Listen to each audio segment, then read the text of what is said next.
fault. This is about explaining the environment. Okay. My mom and I had a very difficult relationship. There was a lot of fat shaming in my household. My mom would say, if you eat too much of this, you're going to be a fat pig.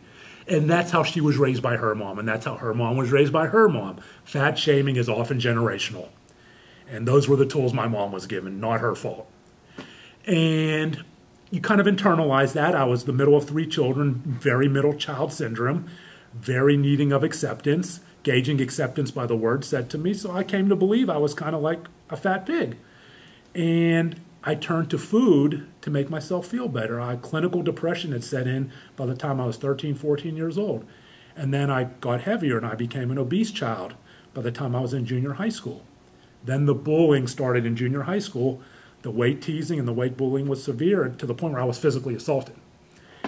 And that kind of set the tone for how I would see myself.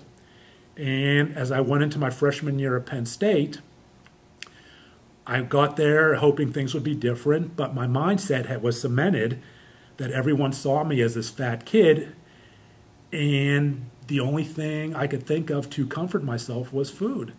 And because my whole world seemed out of control, and I felt better with food, but I knew that eating only made things worse because I got bigger, so I decided I was going to restrict.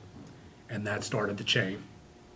And by my sophomore year, I had transitioned into bulimia, and that was the day-to-day behavior that for those few seconds made me feel accepted. And as anyone who's been through bulimia knows, when those few seconds are over, in comes the shame.